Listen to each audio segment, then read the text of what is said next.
제가 질문 하나 드리고 말씀 시작하겠습니다. 사랑하는 성도 여러분, 누군가를 여러분이 사랑하고 섬기시다가 내가 이렇게까지 하면서 사랑을 해야 되나 라는 생각이 들어보신 적 있으십니까? 일단 그런 생각을 해보시려면 최소한 살아보려고, 사랑하며 살아보려고 노력은 해봤어야 이런 생각이 가능하지 않겠습니까? 오늘 말씀을 묵상하다가 저 인생에 몇몇 가지 떠오르는 사건들이 있었습니다. 제가 신학대학에 진학을 하면서 제가 꿈이 있었습니다. 그 꿈이 뭐냐면요, 가난한 자들을 도우면서 살겠다라는 꿈이 있었습니다. 그래서 생각했던 것들이 뭐 출판사를 할까, 아니면 빵집을 할까, 뭐 여러 가지 계획들이 있었습니다. 돈을 벌어야 가난한 자들을 도울 수 있으니까. 물론 여전히 이루지 못한 꿈이고 제 마음속에는 여전히 노력하고 있는 꿈들 중에 하나입니다. 다만 방향은 제가 처음에 신학대학을 가면서 가졌던 꿈의 방향하고는 완전히 바뀌었습니다. 처음에는요, 가난한 자들을 돕는 것이 주된 사역이었고 나머지의 일들은 다 부수적인 일들로 가난한 자들을 돕는 그 일을 돕기 위해서 준비를 했다면 지금은 좀 바뀌었습니다. 지금은 교회에 하나님 나라 공동체를 세우고 함께 도우며 살아가는 것이 주된 사역이고, 가난한 자들을 돕는 것은 제 일생에 평생을 지고 가야 될, 또 우리 교회가 함께 지고 가야 될 숙제처럼 느껴지고 있습니다. 방식이 많이 바뀌었습니다. 그렇게 바뀌게 된 계기가 저에게는 있었습니다. 중앙교회 사역을 하면서 교회가 크다 보니까 정말 많은 사람들을 경험할 수 있었습니다. 돈이 너무너무 많은 사람들부터 너무너무 가난한 사람들까지, 그리고 뭐 국회의원, 공직자 높은 자리에 있는 사람들부터 아무 힘이 없는 사람들까지, 그리고 뭐 박사님, 교수님, 정말 똑똑하고 공부 많이 한 사람부터 초등학교밖에 안 나온 사람들까지 정말 많은 사람들을 경험할 수가 있었습니다. 특히나 제가 맡았던 교구가 엄청 부자 지역에서부터 엄청 가난한 지역에 이르기까지 있었기 때문에 제가 좀 더 많은 사람들을 맡을 수 있는 기회가 되었던 것 같습니다. 처음 시작할 때 제가 맡은 교구에 수원에서 가장 가난한 사람들이 산다고 하는 지역이 저희 교구에 있었기 때문에 솔직히 말씀드려서 제 마음 가운데는 설레는 마음이 있었습니다. 가난한 자들을 돕는 것이 제 꿈이었기 때문에 이제 그 사역을 할 수 있겠구나 마음속에 뿌듯함이 있었습니다. 그래서 만나는 사람마다 한 사람 한 사람 관심을 가지고 그들을 진심으로 대하며 케어하려고 노력을 했습니다. 그러다 보니까 그들 중에 몇몇이 저를 좋아해 주셨습니다. 그리고 인정해 주셨습니다. 개인적으로 전화를 해서 상담을 하곤 했습니다. 말이 상담이지 뭐 그냥 하소연이고 넋두리가 대부분이었습니다. 저는요, 어려서부터 그런 것을 꿈꿨기 때문에 제 마음속에 얼마나 기뻤는지 모릅니다. 제가 뭐라고 자신들의 어려움에 대해서, 답답함에 대해서 전화를 해서 저한테 이야기를 하고 기도를 받고 합니까? 저에게는 엄청난 축복의 시간이었고 감사하는 시간이었습니다. 그 중에 생각나는 한 사람이 있습니다. 처음에는 굉장히 점잖게 저한테 전화를 했었습니다. 그리고 그분을 처음 만났을 때도 그 태도며 목소리며 그리고 갖춰진 자세나 이런 것들이 굉장히 점잖아 보였습니다. 그래서 더 마음이 갔습니다. 왜냐하면 이 사람이 아프지만 않았다면 이렇게 힘들지 않게 살 수 있었을 텐데 하는 마음이 들었기 때문에 그렇습니다. 그런데 시간이 지나는데 점점 전화하는 횟수가 늘어나기 시작하는 겁니다. 그리고 한번 통화를 하게 되면 점점 통화하는 시간들이 길어지기 시작했습니다. 정말 시도 때도 없이 전화를 하고 한밤중에도 전화를 하는 겁니다. 전화를 하면 보통이 1시간이고 2시간이고 그렇게 시간을 끄는 겁니다. 들어주고 맞춰주고 말동무도 되어드리고 했지만 점점 이게 길어지면 길어질수록 제가 지치기 시작한다는 것을 느꼈습니다. 요즘에 와서야 그런 말들을 듣게 됐는데 제가 감정 쓰레기통의 역할을 하고 있구나라는 생각이 들었습니다. 중앙교회 사역이 뭐 여기서 중앙교회를 아시는 분들이 많기 때문에 그 사역이 쉽지 않다는 걸 아실 겁니다. 제가 하루에 4시간, 5시간 자고 매일매일 사역을 달려왔는데 밤잠 시간에 1시간씩 2시간씩 전화를 하면서 시간을 뺏겨버리면요, 그만큼 못 자는 건데, 그리고 나서 다음날 출근하면 육체적으로나 정신적으로 너무 피곤하다는 것을 느끼게 되었습니다. 그래도 다 드렸는데, 왜냐하면 제가 사역자니까 들을 수밖에 없었는데 어느 날부터인가 술을 먹고 전화하기 시작했습니다. 나중에 안 사실인데 이분이 알코올 중독자더라고요. 그 점잖던 분이 술을 먹고 전화하면 대화하는 중에 반 이상이 욕입니다. 반 이상이 욕인데 저는 욕을 너무 싫어하거든요. 너무 듣기가 힘든 거예요. 그 마음 가운데 그때 든 생각입니다. 내가 어디까지 참아야 되나? 어디까지 맞춰줘야 되나? 이런 것들을 다 맞춰주는 게 진짜 사랑일까? 그것만이 사랑일까? 별의별 생각이 다 들었습니다. 그리고 내린 결론은 술 깨면 전화하십시오 라고 정중하게 부탁하고 전화를 끊었습니다. 그러면 끝날 줄 알았는데 그래도 또 전화를 하고, 그래도 제가 전화를 안 받으면 계속해서 문자를 보내는 거죠. 거기에 저를 욕하고 죽이겠다고 협박하고 뭐 별의별 이야기들이 다 있는 겁니다. 너무 힘들었습니다. 이게 사역이라면 내가 감당할 수 있을까? 라는 생각이 들었습니다. 그러다 문득 든 생각입니다. 내 안에 그를 향한 사랑이 없구나. 가난한 사람들을 돕겠다고 말한 건요, 그냥 저의 알량한 동정심이었을 뿐이었습니다. 제가 남들보다 더 착하다는 것을 보여주고 싶은 그런 마음, 제가 사역을 하는데 남들보다 좀 의미 있는 사역을 하고 있다는 것을 증명하고 싶은 그런 마음뿐이라는 것을 알게 되었습니다. 제 안에 그렇게 저를 힘들게 하는 사람을 알아줄 마음, 안아줄 마음이 없더라고요. 그를 내 삶 속으로 받아들일 만큼의 넉넉한 공간이 준비되지 않았다는 것을 알게 되었습니다. 그러면서 무슨 가난한 자를 돕겠다고, 곰곰이 생각해 보니까 일종의 허세였습니다. 그런 허세를 제 삶 속에서 다 걷어내고 나니까 제 꿈에 남는 게 없더라고요. 아무것도 없었습니다. 허무합니다. 다 허세였으니까.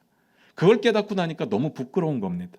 물론 그 한 분만의 이야기는 아니었습니다. 한 사람 때문에 그렇게 꿈을 바꾸지는 않겠죠. 몇몇이 있었습니다. 전화를 주시는 분들이 심심하면 전화해서 말도 안 되는 부탁들을 하는 겁니다. 집에 뭐가 고장났는데 와서 고쳐주라. 뭐 아니면 뭐가 터졌는데 와서 해주라. 아니면 애를 좀 봐주라. 뭐 별의별 부탁들을 다 하는 거죠. 아니면 전화를 해서 한두 시간씩 이야기를 하거나 아니면 울거나 그런 시간들을 보내게 됩니다. 제가 그러면서 깨달은 겁니다. 그런 걸 받아줄 사랑이 내 안에는 없다. 제 사랑은요, 제가 곰곰이 생각을 해보니까 제 사랑은 굉장히 인격적이고 예의를 갖춘 사람들에게만 향하고 있다는 것을 알게 되었습니다.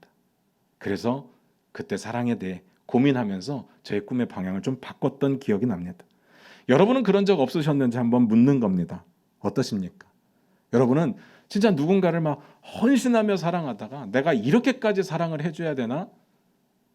이런 자각이 들어서 힘들었던 적은 없었습니까? 제가 이렇게 말씀을 드리면 여러분들은 착하시니까 아마 저를 이렇게 위로하실 겁니다. 목사님 괜찮아요. 다 그래요. 우리도 다 그래요. 라고 분명히 위로의 말씀을 하실 겁니다. 제가 다 알죠.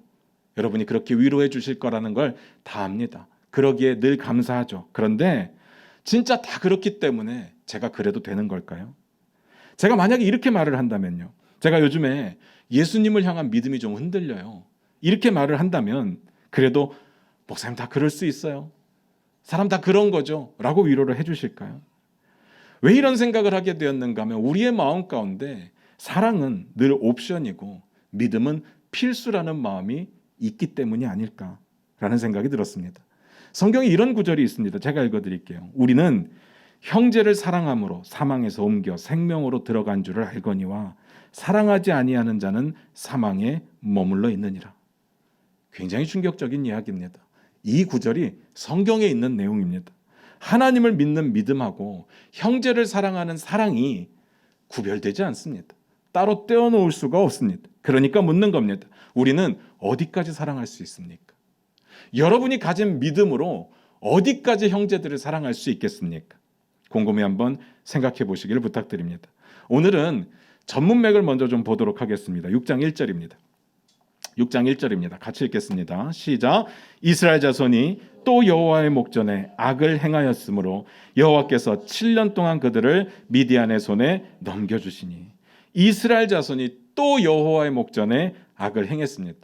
제가 늘 말씀드리지만 이런 내용들이 굉장히 충격적인 이야기이긴 한데 계속해서 보고 있으니까 그렇게 충격으로 와닿지는 않습니다. 그러려니 하게 됩니다. 그래서 오늘은요, 말씀을 접근하는 방식을 좀 바꿔볼까 합니다. 항상 너무 똑같으니까 여러분 지루하실까 봐 좀 바꿔서 설명을 드리도록 하겠습니다. 물론 이야기의 흐름은 변하지 않습니다. 또 범죄하고 또 징계받고 또 부르짖고 또 구원받고 또 평화를 누리게 될 겁니다. 그렇지만 오늘은 바라보는 형식만 좀 바꿔서 보도록 하겠습니다. 이런 일을 반복적으로 진행하시는 하나님의 마음, 하나님의 생각이 뭐냐? 이 부분에 초점을 맞춰서 보겠습니다. 본문 한 구절 읽고 시작하겠습니다. 6장 11절입니다. 같이 읽겠습니다. 시작. 여호와의 사자가 아비에셀 사람 요아스에게 속한 오브라에 이르러 상수리 나무 아래에 앉으니라. 마침 요아스의 아들 기드온이 미디안 사람에게 알리지 아니하려 하여 밀을 포도주 틀에서 타작하더니. 굉장히 반가운 이름이 하나 등장했습니다. 누굽니까? 기드온.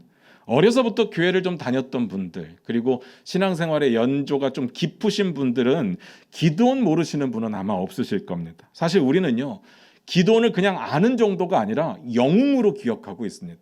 기드온은요, 굉장한 영웅이죠. 그래서 사사들 중에 사사 이름 대보십시오 하면 다른 사람은 다 몰라도 보통 기드온은 알고 있습니다. 기드온의 300용사 이런 이야기는 알고 있죠. 기드온의 300용사 들으면 막 마음이 짜릿짜릿하잖아요. 와, 신나고 이런 영웅이 있을 수 있을까 그런 생각이 듭니다. 그런데 성경을 공부하고 연구하는 입장에서 기드온과의 첫 만남은요, 저를 엄청난 혼란에 빠뜨리게 되었습니다. 이 괴리감이 도대체 어디서 오는 걸까 고민하게 되었습니다. 어떤 괴리감인지 한번 살펴보겠습니다. 방금 읽었던 구절이 이렇게 기록되어 있어요. 요아스의 아들 기드온이 미디안 사람에게 알리지 아니하려고 밀을 포도주 틀에서 타작했다. 기드온이 미디안 사람에게 숨기고 밀을 포도주 틀에서 타작하고 있는 장면입니다. 그럴 수 있죠. 아직 기드온이 사사로 부르심을 받은 게 아니기 때문에 미디안 사람들에게 숨을 수 있습니다.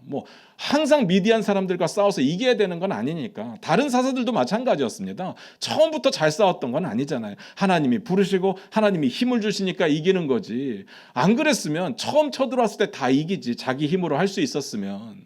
지금 이 기드온이라고 하는 사람이 미디안 사람을 숨어 있을 수 있죠. 그럴 수 있습니다. 게다가 미디안의 핍박이 우리가 상상하는 것보다는 훨씬 더 심각했습니다. 6장 1절을 다시 한번 볼게요. 같이 읽겠습니다. 시작. 이스라엘 자손이 또 여호와의 목전에 악을 행하였으므로 여호와께서 7년 동안 그들을 미디안의 손에 넘겨주시니. 하나님께서 7년 동안 이스라엘 자손들을 미디안의 손에 넘겨주셨거든요. 7년입니다. 7년이면 생각보다는 그렇게 긴 시간은 아니죠. 제가 계속해서 말씀드렸던 이야기가 있잖아요. 하나님의 징계는 계속해서 길어질 거고 계속해서 심각해질 거다. 그래서 8년, 18년, 20년, 지난주에는 심히 학대했다는 이야기를 봤었습니다. 기억나실 겁니다. 그런데 7년이면 이제 우습죠. 7년이면 지금까지 봤던 학대 중에 가장 짧잖아요. 그러면 이스라엘 자손이 예전에 비해서 잘못은 좀 덜하지 않았을까라는 생각이 들 수도 있지만 전혀 아닙니다. 이 7년의 기간이 이스라엘 자손들에게는 70년 같은 고통의 시간이 됩니다. 한번 살펴보겠습니다. 6장 2절입니다. 같이 읽겠습니다. 시작. 미디안의 손이 이스라엘을 이긴지라. 이스라엘 자손이 미디안으로 말미암아 산에서 웅덩이와 굴과 산성을 자기들을 위하여 만들었으며. 잘 보세요. 미디안의 손이 이스라엘을 이겼대요. 이건 결론적인 이야기니까. 그래서 어떻게 됐다는 이야기입니까? 이스라엘 자손이 미디안 때문에 산에 웅덩이와 굴과 산성을 만들었다 되어 있습니다. 이스라엘 민족이요, 원래 산에 사는 민족이 아닙니다. 유목 민족이기 때문에 들에 살아야 되고 평평한 곳에 살아야지 먹고 살 수 있어요. 그리고 장막을 치고 살았잖아요. 산에 살 이유가 없는데 산에다가 웅덩이도 만들고 굴도 만들고 산성을 만들었다 되어 있습니다. 이 산성도요, 우리가 생각하는 엄청난 여리고 같은 산성을 생각하시면 안 됩니다. 그냥 산에 숨을 수 있는 그런 구름 같은 데를 생각하시면 될 겁니다. 왜 그렇게 만들었을까요? 왜 산에다 이런 걸 만들었을까요? 자기 장막들이 분명히 있었을 텐데. 결론은 미디안 때문에 만들었다는 이야기거든요. 미디안을 피하려고 만든 겁니다. 그러니까 원래는 이 말을 정리해 보면 자기 장막에 잘 살고 있다가 미디안이 쳐들어오면 얼른 산속으로 들어가서 숨어 지냈다 그 뜻입니다. 지금까지는 이런 이야기가 없었습니다. 지금까지의 쳐들어왔던 민족들의 분위기와는 많이 다르기 때문에 이게 좀 이해가 안 갈 수 있는 부분이기는 합니다. 제가 이걸 여러분께 어떻게 설명드리면 이해가 쉬울까를 엄청 고민하다가 제가 미국에 있을 때 생각이 좀 났습니다. 제가 미국에 살던 곳에 토네이도가 자주 왔습니다. 이 토네이도가 생기면요, 이렇게 발생을 하면 이게 움직이는 루트가 항상 비슷하더라고요. 항상 비슷한데 다행히도 저희가 살고 있는 쪽은 약간 스쳐 지나가는 정도? 그 정도만 지나갔습니다. 그런데 스쳐 지나가는 정도인데 그 위력이 어마어마합니다. 한번 이렇게 지나가고 나면 막 나무 두께가 한 어른들 한 두세 사람이 이렇게 둘러싸야 되는 그 나무들이 그냥 픽픽 쓰러집니다. 그게 쓰러지면 집에도 덮치고, 그리고 뭐 자동차 위에 덮치고, 거리에도 덮치고 막 이렇게 되는 겁니다. 제가 신문 돌렸다고 그랬잖아요. 신문을 새벽에 나가서 돌리면요, 먼 폐허가 된 도시에 혼자 이렇게 신문 가방 들고 다니면서 섬뜩한 기분이 듭니다. 나 혼자 이상한 곳에 떨어져 있는 것 같아서 그만큼 엉망이 되죠. 그런데 뉴스를 보다 보면요, 토네이도가 직접 가는 곳들이 있습니다. 직접 가는 곳들은 이 정도가 아닙니다. 정말 이 정도가 아닙니다. 토네이도가 딱 지나가고 나서 뉴스가 보이는 장면은요, 집이 없어져 버립니다.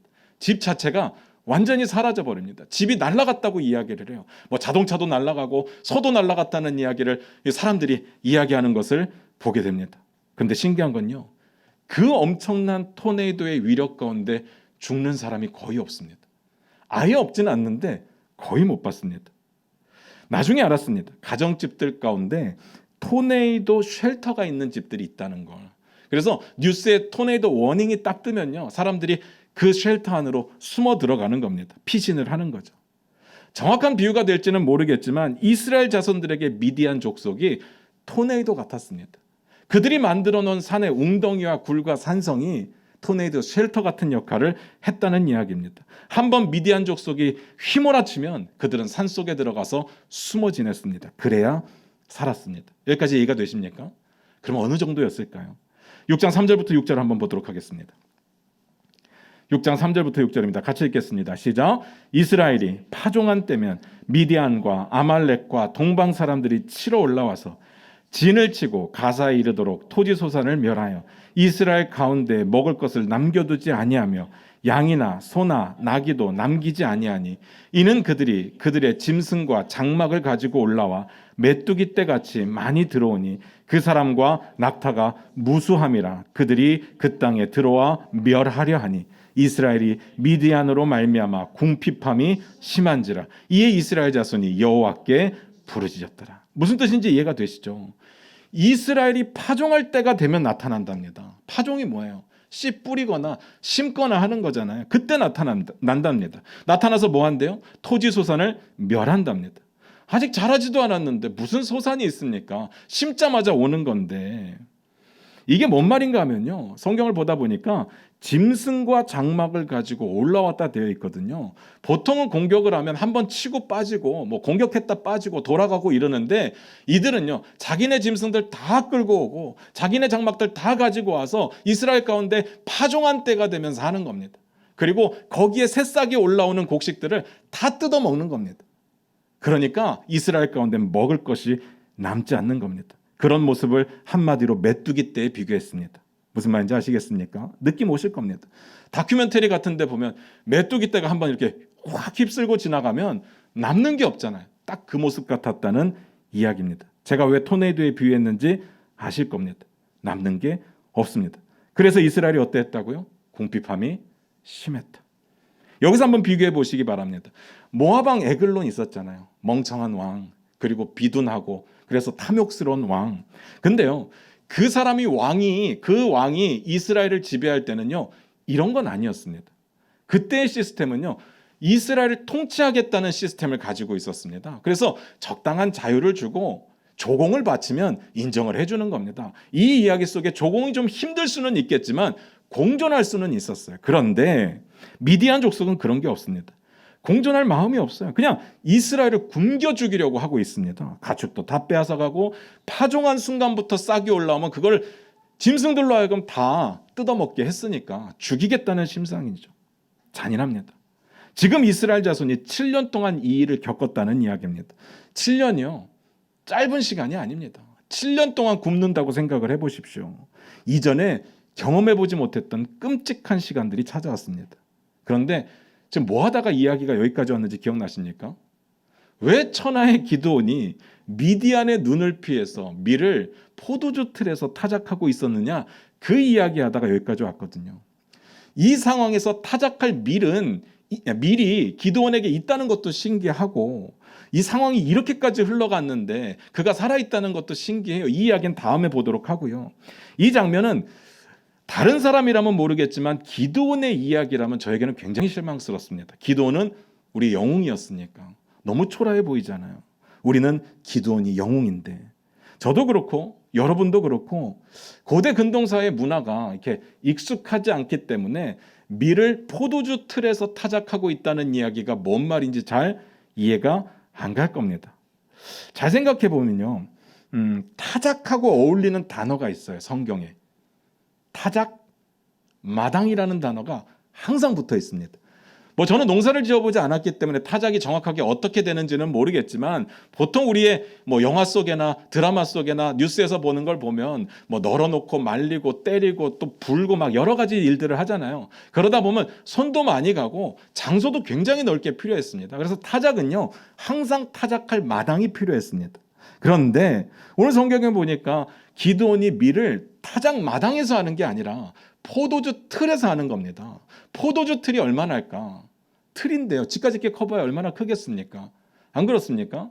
제가 찾아보니까 포도주 틀은요 안반에다가 구멍 2개를 파서 만든다고 하더라고요. 그래서 위에 구멍, 아래 구멍이 연결되게 만들어요. 그래서 위에 구멍에다 포도를 막 때려 붓고 위에서 막 밟으면 즙이 생길 거 아닙니까? 그 즙이 아래 구멍으로 흘러 들어가게 해서 포도주를 만드는 거예요. 근데 위에 구멍의 크기가 넓이가 2m, 2m 정도 되고 깊이가 한 60cm 정도 되고 아래 그 포도주를 받는 그 넓이는 1m, 1m에 한 1m 20 정도의 깊이가 된다고 합니다. 기드온의 모습을 한번 상상해 보시기 바랍니다. 그 안에 들어가서 쪼그리고 앉아서 밀을 타작하고 있는 겁니다. 얼마나 초라합니까? 그리고 그 안에 밀을 얼마나 가지고 들어가서 타작할 수 있겠습니까? 뿐만 아니라 그의 마음은 얼마나 졸였을까요? 지금 미디안 사람들에게 이걸 들키지 않으려고 그 좁은 공간에 들어가서 쭈그리고 앉아서 타작을 하고 있는 그 기드온의 심정이 어땠을까? 너무 없어 보이지 않습니까? 너무 없어 보여요. 내가 알던 영웅이 아닙니다. 그런데 한편으로 이런 생각이 듭니다. 뭐 초라하면 어떻습니까? 믿음만 좋으면 되죠. 성경에 나타난 믿음의 영웅들이 믿음만 좋으면 되지 않습니까? 그런데 결론부터 말씀드리면요. 사실 기드온은 지금까지 나온 사사들 가운데 최악이었습니다. 믿음 안 좋았습니다. 그럼 뭡니까? 모습도 초라하고 믿음도 안 좋고 제 말이요. 왜 이런 기드온이 영웅으로 둔갑을 했을까요? 배신감 느끼지 않습니까? 기드온 정말 최악입니다. 앞으로 더 최악인 사람이 나타나기 전까지는 이 사람이 탑입니다. 탑으로 최악입니다. 얼마나 최악이었는지는 다음 주에 보도록 하고요. 오늘은요. 앞에서도 말씀드렸듯이 뭐 기드온이 어떤 인물이냐 이게 아니라 그 최악인 기드온을 세우시는 하나님의 마음 그리고 하나님의 생각이 뭐였는지를 집중해서 보도록 하겠습니다. 사사 기드온의 이야기를 보면서 정리를 해보면 이런 질문이 남습니다. 기드온이 최악인데 굳이 하나님께서 기드온을 선택하신 이유가 뭘까? 이 질문이 저는 머릿속에서 떠나지 않습니다. 왜 하필이면 기드온일까요? 뭐라도 기드온에게 기대할 만한 구석이 있든지 뭔가 잘하는 게 있어야지 기드온을 선택하지 않겠습니까? 안 그렇습니까? 어떻게 최악인 기드온을 세우시냐고요. 이 질문을 고민하다 보니까 더 원론적인 질문을 하게 되었습니다. 왜 하나님께서는 범죄하는 이스라엘을 계속 징계하실까? 징계를 하시고 구원해 주시려고 하니까 사사가 필요하고 사사를 세우려다 보니까 기드온 같은 사사도 세우게 되는 거잖아요. 이스라엘 자손들을 잘 보면요. 징계를 받아도 변할 기색이 없습니다. 이 사람들은요. 학습 능력 자체가 없는 사람들이에요. 똑같은 걸 당해도 똑같이 잊어버리고 또 범죄합니다. 그런데 그들에게 뭘 기대할 수 있겠습니까? 하나님은 다 하시는 분이신데 전지하시고 전능하신 하나님이신데 하나님도 이들 포기하고 다른 방법 찾으시면 되잖아요. 아니면 다른 사람들로 하시면 되잖아요. 왜 굳이 이스라엘이냐? 왜 굳이 그 이스라엘에게 징계를 주시느냐? 그 이유가 뭘까요? 하나님의 마음이니까 우리가 100% 이해할 수는 없을 수 있지만 그래도 고민은 해봐야죠. 오늘 본문을 보다 보니까 기드온의 이야기가 다른 사사들의 이야기보다는 좀 더 디테일한 면이 있어서 이전까지의 이야기 가운데 보지 못했던 장면 하나가 소개되고 있습니다. 한번 찾아보겠습니다. 사사기 6장 7절부터 10절입니다. 같이 읽겠습니다. 시작.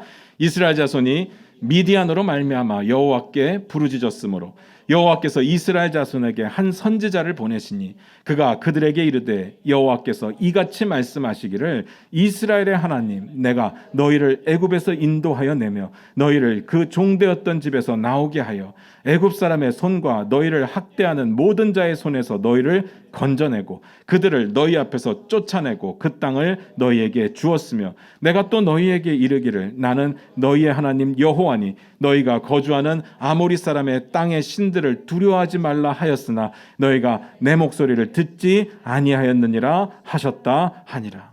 뭐가 다른지 지금 눈치채셨습니까? 지금까지는 이스라엘 자손들이 저희 아파요 힘들어요 부르짖으면 하나님께서 그냥 때가 되면 사사를 세워주셨습니다. 그들이 뭐 회개를 하든 안 하든 그런 거 상관없습니다. 자격이 안 되는데 불쌍하니까 사사를 세워서 구원해 주셨습니다. 지난주에 봤던 드보라의 이야기도 조금 달랐지만 그때도 사사를 세워주셨잖아요. 드보라를 사사로 세우시고 드보라를 통해서 바락을 또 사사로 세우셨습니다.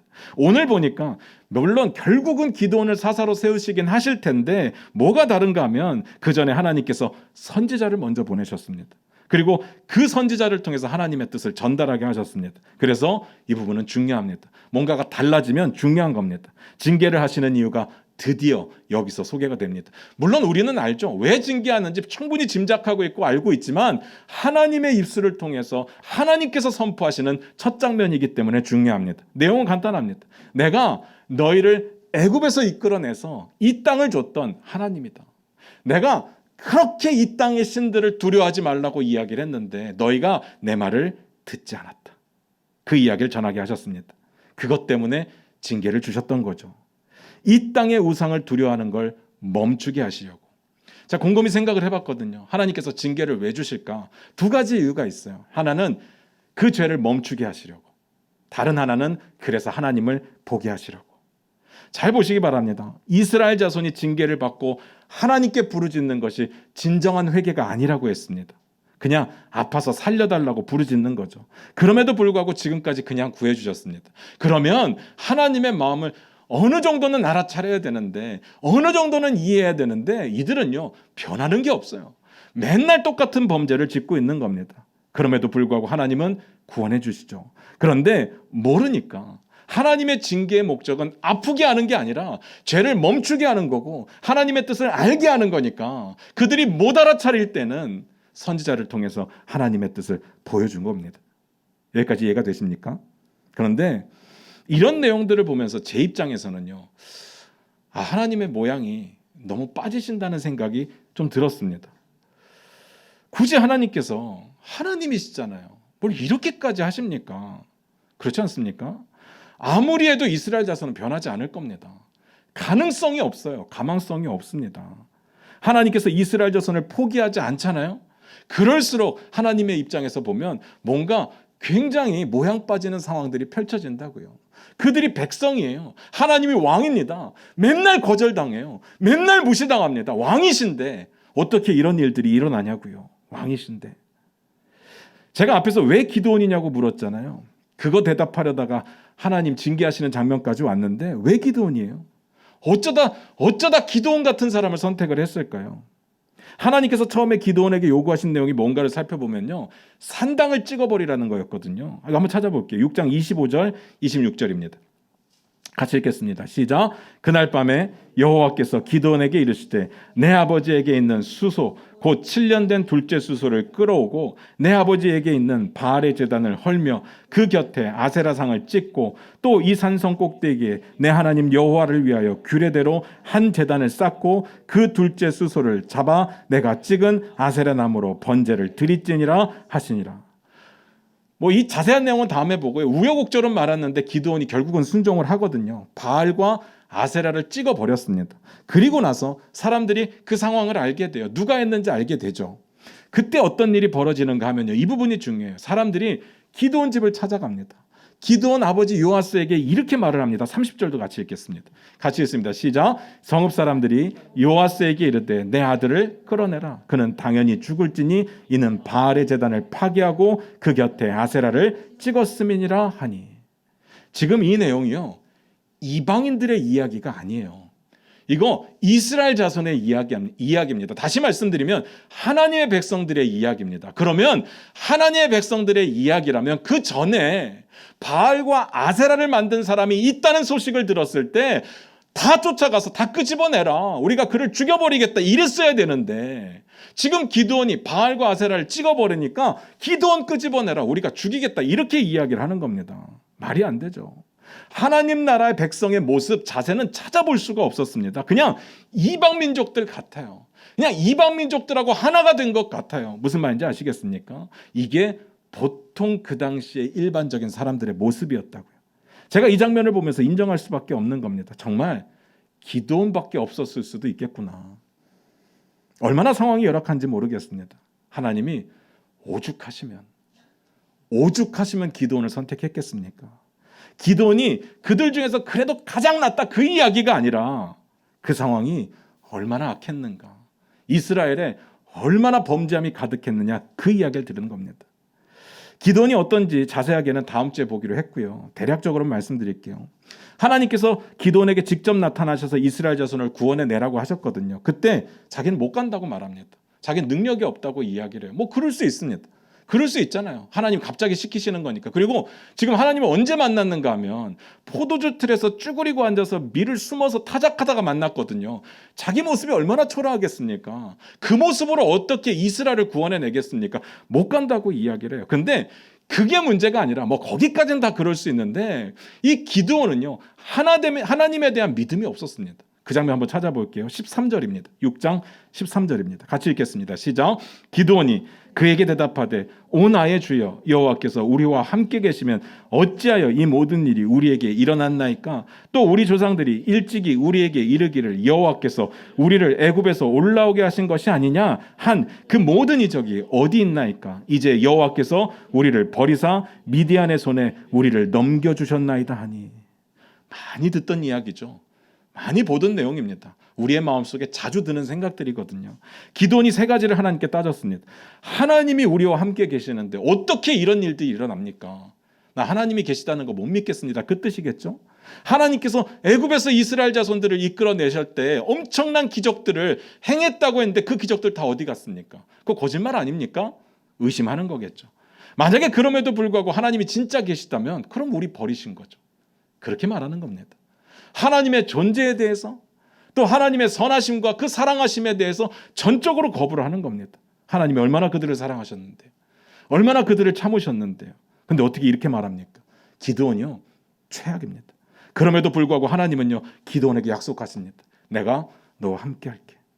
하나님께서 이렇게까지 하신 적이 있을까요? 우리의 마음속에 떠오르는 한 사람이 있습니다. 모세.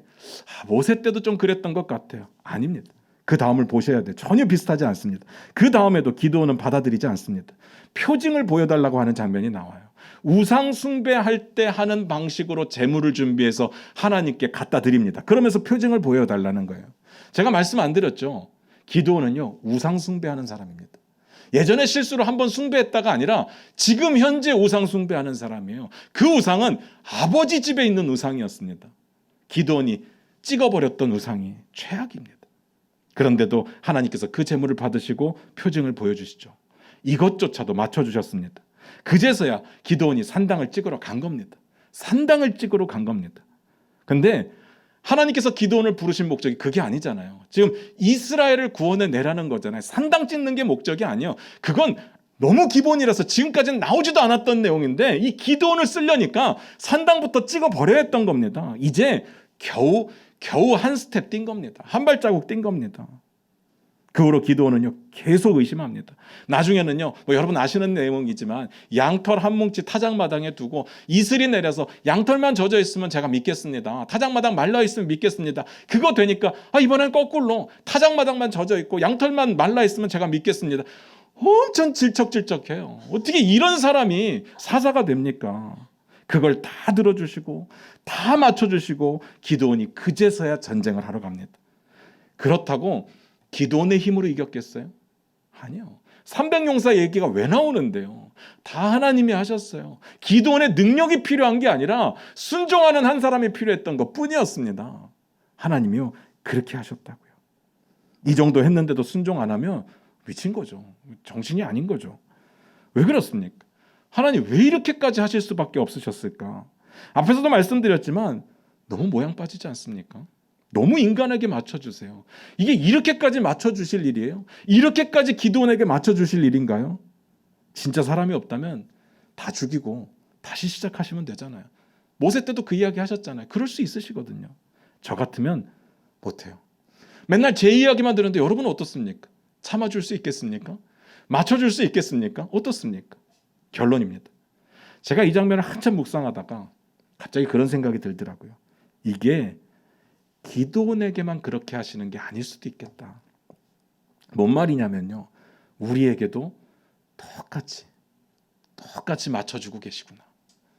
하나님의 절대 진리는 바뀌지 않는데 하나님을 거절하고 하나님을 모른다고 하나님을 부인하는 하나님의 백성들을 얼르고 달래고 기다리고 계시는 게 아닐까. 우리에게도 그러고 계십니다. 여러분 어떻습니까? 여러분 기드온보다 낫습니까? 아마 누군가가 우리를 바라보면서 그런 이야기 하지 않을까요? 어떻게 저런 사람이 목사가 됐어? 어떻게 저런 사람이 교회 일을 해? 그렇게 사람이 없으셨나? 진짜로요. 근데 왜 여전히 하나님은 우리를 기다려주시는 걸까? 왜 저 같은 사람도 쓰시는 걸까요? 로마서에 이런 내용이 있더라고요. 우리가 아직 죄인 되었을 때 그리스도께서 우리를 위하여 죽으심으로 하나님께서 우리에 대한 자기의 사랑을 확증하셨느니라. 하나님의 사랑입니다. 제가 늘 말씀드리지만 우리는 제가 하나님이 아닌 걸 감사해야 됩니다. 저 같으면 이거 모양 빠져서 이렇게는 못합니다. 더럽고 치사해서 안 기다려요. 힘 있는데 뭐하러 기다려요. 다시 시작하지. 이 정도로 저를 거절하고 무시하면 저는 힘들어서 못합니다. 전 사랑이 부족하더라고요. 그런데 하나님은요 기다려 주십니다. 이스라엘 자손이 진짜 회개하지 않았는데도 불쌍해서 그들을 적군의 손에서 구원해 주십니다. 이것도 참아주셨던 거죠. 이건 구원의 문제, 천국 가는 구원의 문제하고는 별개입니다.